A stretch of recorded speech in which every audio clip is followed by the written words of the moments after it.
नमस्ते दोस्तों, आशा है आप सब स्वस्थ और बहुत अच्छे होंगे। इस वीडियो में हम कुछ नया सीखेंगे। पार्ट थर्ड, अदृश्य हाथ ज्ञान के कीमती रतन बिना कीमत चुकाए नहीं देता है, ना ही है लोगों के दमखम की जांच किए बिना उन्हें जिम्मेदारी के पदों तक ऊपर उठाता है या तकदीर वाले लोग बनाता है।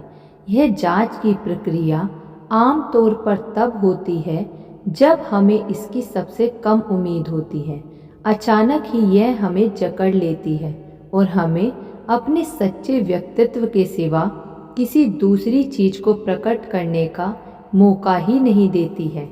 जब मेरी जांच का समय आया तो इसने मुझे बिना किसी अपेक्षा के, बिना किसी तैयारी के धर दबोचा।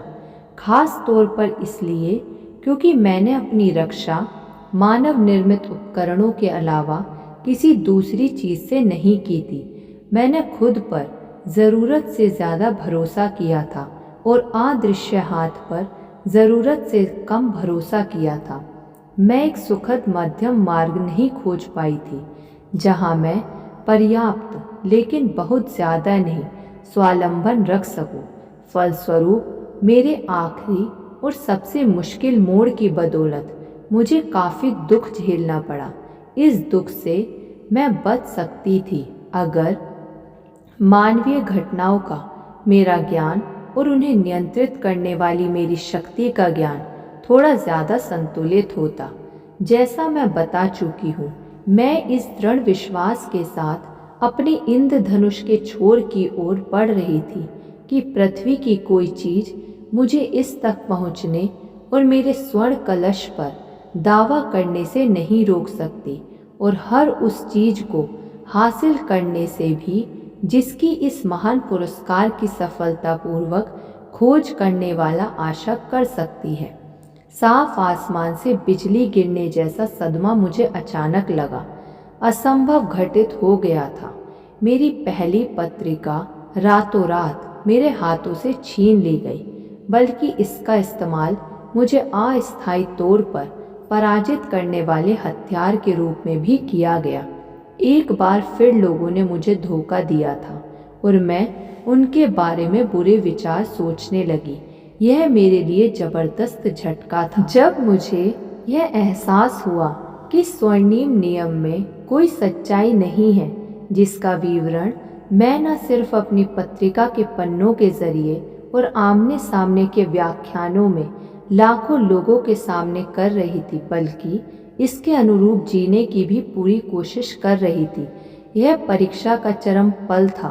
क्या मेरा अनुभव मेरे सबसे प्रिय सिद्धांतों को झूठा साबित करेगा? क्या ये सिद्धांत अशिक्षित लोगों को फंसाने वाला जाल है, या फिर मैं एक महान सबक सीखने वाली थी जो मेरे आगे के जीवन में इन सिद्धांतों की सच्चाई और ठोसपन को सत्य के रूप में स्थापित कर देगा? और शायद अनंत काल तक मेरे दिमाग में सवालों का यही सिलसिला चल रहा था। मैंने तुरंत इन सवालों का जवाब नहीं दिया। मैं दे भी नहीं सकती थी। मैं इतनी स्तब्ध थी कि मैं अपनी सांस सही करने में लगी थी।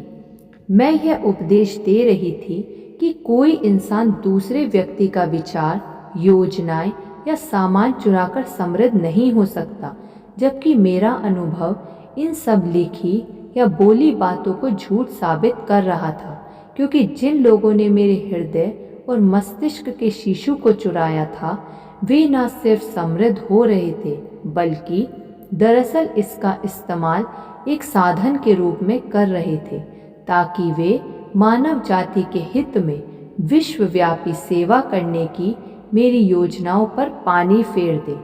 महीनों गुजर गए और मैं एक पहिया भी नहीं घुमा पाई।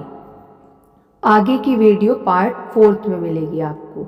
ऐसी वीडियो सुनने के लिए आप इस चैनल को सब्सक्राइब कर लीजिए और इस वीडियो को लाइक कर दीजिए। धन्यवाद।